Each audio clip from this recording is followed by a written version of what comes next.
name's Tyler, and I'm training to ride a motorcycle to the Arctic Ocean in the middle of winter. And I'm gonna create a feature-length documentary while I do it.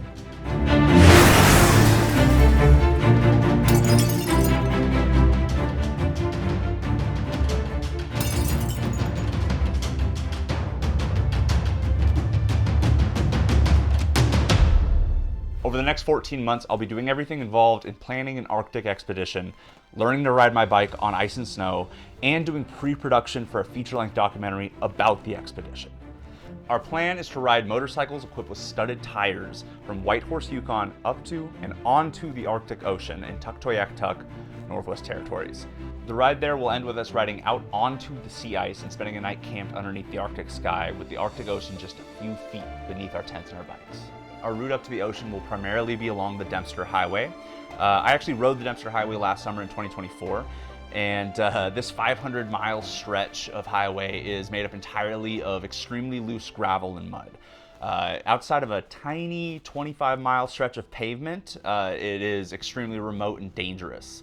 There's very few fuel stops along the way, so we're actually gonna have to carry extra fuel just to make it to the first gas station along the highway, because our bikes don't have large enough tanks to make it all the way there.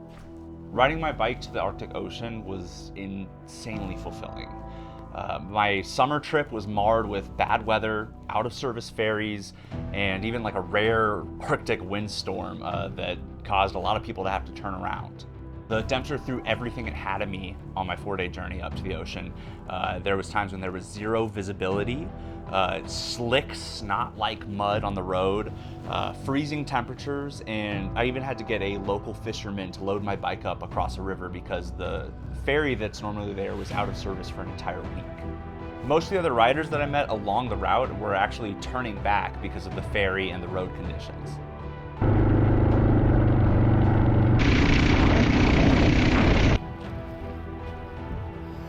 Reaching the end of the Dempster Highway was an incredible adventure, and setting my sights on the Arctic Ocean, like actually seeing it with my own 2 eyes, made the explorer in me so proud. But something just didn't feel right as I was making my way back down south. I just felt like it was just shy of the real adventure I've been looking for my entire life. I knew that riding a motorcycle up to the Arctic Ocean was on the right track. That fulfilled something inside me. But doing it in the summer just felt like it was taking the easy way. I knew that the experience I was looking for, the real adventure that I've been looking for my entire life, was not in doing it the easy way. The ride that I needed to take to quench this thirst for adventure wasn't doing it the hard way. Riding the motorcycle through the Arctic winter, not facing the elements when they are at their worst for summer, but at their actual worst. And not doing something that's being done by 100 other people every year. So here's the plan. Step 1, I'm gonna fly up to Whitehorse, Yukon, and I'm gonna meet Sean. Sean is a friend that I made on my last trip up north, and the overall expert on all things Arctic and all things moto. He runs a motorcycle tour company that takes people up to the Arctic Ocean in the summer, so he knows the route like the back of his hand. Sean is also one of only a handful of people to have actually ridden a motorcycle to the Arctic in winter. And all but 2 of those other people did it with sidecars, which makes staying upright way easier. Sean's the guy that I trust most to ride with on this expedition, and it also doesn't hurt that he's one of the nicest and coolest guys that I've ever met. Step 2, we ride our motorcycles from Whitehorse, Yukon, up the Klondike Highway to the start of the Dempster. Klondike is paved, but just like everywhere else in Yukon, it's gonna be remote and it's gonna be extremely icy. Just getting to the start of the Dempster Highway is gonna be some of the most difficult riding I've ever personally done. Step 3, we start the Dempster. Sean and I will continue at whatever pace we can, given the conditions, to get up to Inuvik. Inuvik is the largest village along the Dempster Highway, and it's gonna serve as a crucial resupply point for fuel, food, and anything else that we need along the way. This stretch of highway could take 4 days, or it could take 10. Our pace is gonna be entirely at the mercy of the weather and the road conditions. There's a chance that we could get caught in a storm and be forced to shelter and camp for a few days. There's very few people driving this highway to stop and help us if something were to go wrong, especially in the middle of winter.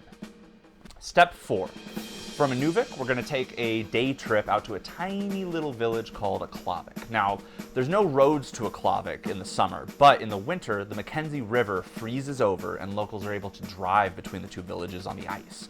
We're going to ride out on the ice as preparation to kind of get our sea legs underneath us when we get to the ocean. We want to make sure that we're feeling comfortable actually riding out onto the sea ice, and the ice road between Aklavik and Inuvik is the perfect place to test that. And finally, step 5. After resupplying in Inuvik, we're going to continue the final 90 miles up the Dempster to Tuktoyaktuk. It's a teeny little village at the end of the Dempster Highway and the shores of the Arctic Ocean.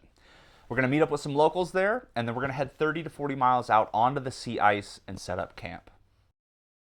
This route presents all sorts of unique dangers that could very well kill us. The possibility of crashing our motorcycles on the ice and snow, we are going to be way too aware of. We could get caught in a blizzard, we could hit a caribou, but the one danger that is very unique to our camp out on the Arctic Ocean, out on the sea ice, is polar bears.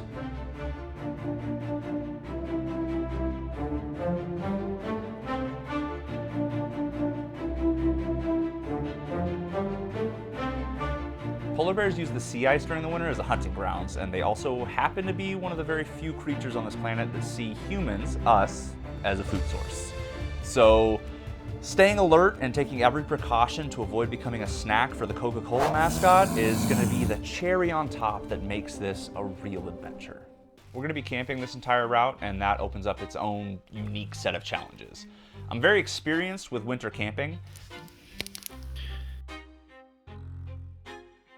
I've been mountaineering and exploring high altitudes my entire adult life.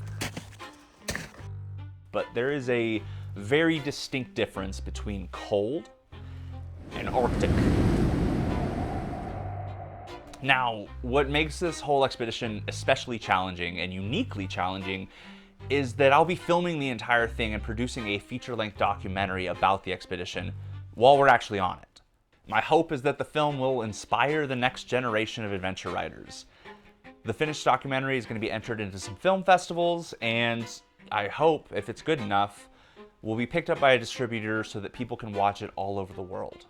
Because of these lofty goals that I have for the film, it means that we can't just skirt by with bringing a couple of GoPros along with us to film. I'll be bringing multiple cameras along with me, audio equipment, light stands, and a lot more stuff. And because of all the stuff that we're bringing along, because of the high production value that we're trying to achieve, I'll also be bringing 2 other people along with me. They are going to help with filming, assistant directing, setting up lights, all that. These 2 others are going to luckily be driving in a heated truck along the same route as us, and they're going to get to stay in those few hotels I mentioned, while Sean and I freeze in the tents. Over the next 14 months, this YouTube series is going to serve as a behind the scenes as I plan the Arctic expedition, secure sponsors and funding for the film, produce the feature-length film, and actually ride up to the Arctic Ocean in the winter. I hope you'll follow along on the journey. We could use all the encouragement we can get. And if you want to stay updated, make sure you subscribe and turn on notifications. See ya.